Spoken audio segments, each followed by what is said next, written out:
Good morning, I'm Navin Yadav from Suru School. We are learning topic separation of substances. We have learned some topics like handpicking, threshing and winnowing. Today we will learn about our next topic, that is sieving. Okay, so what is sieving? Sieving is the, for example, if we have to make chapati, what we do? We remove the bran from flour. What we do? We use sieve.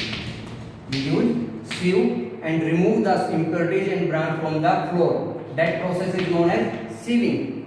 It can be done in large scale. For example, in industries, we have to remove some stones, etc., from the seeds or grains, etc. So what we use a bigger sieve and you remove, separate the substances. In sieving, what we are the property we are using the size of the substances. Okay, we can separate those substances in sieving which have different size. Okay, we can get the smaller size substance below the sieve and the bigger size substance we get in the sieve. Next is sedimentation and decantation.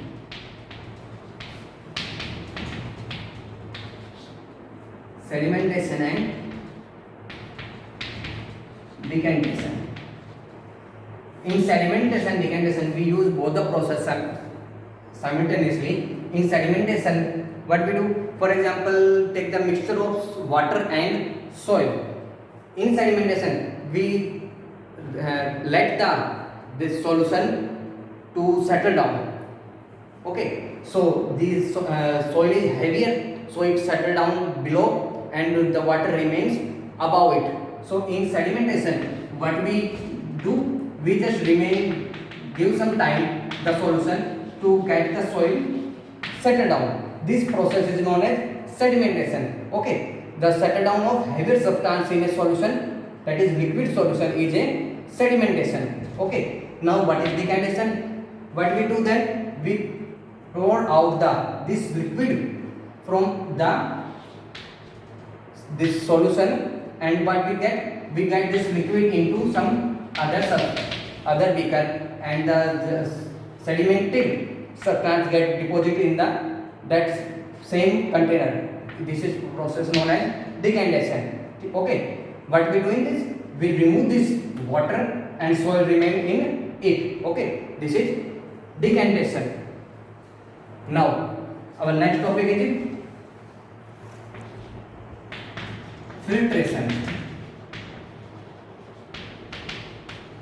or distillation.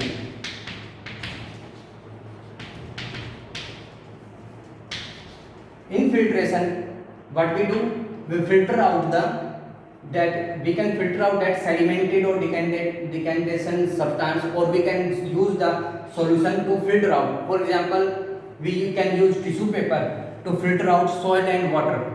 Water get deposit, water pass from the tissue paper and go below it, and the soil do not pass through the tissue paper and deposit above it. So this process is known as filtration. Okay, it can be done in those solution which have solid and liquid, which have those substances which are solid and liquid. Okay, but what we can do when salt dissolved in water? If salt dissolved in water, we get a solution that contain only liquid. There is no solid, so we cannot use sedimentation, decantation or filtration.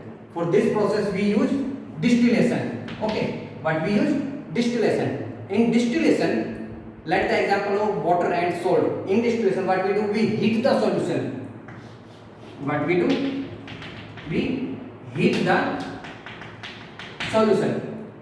When we heat the solution, the solute, for example, water in the solution of water and salt, water get evaporated. Water get evaporated, and salt do not evaporate because it have higher boiling point. So it remain in the container, water get evaporated. So in this way we can, what we do? We separate the water and salt. Okay, we use distillation process to separate water and salt, to make salt, to get the salt from oceans, or to distill the water, that is known as distilled water. So okay, so we can from distillation we make salts. What we do, we gather the ocean water in a area and let that get evaporated. So water get evaporated, what we get remain there, salt. We get that salt and we filter out that salt and get pure salt. Okay, hope you understand this topic. Thank you.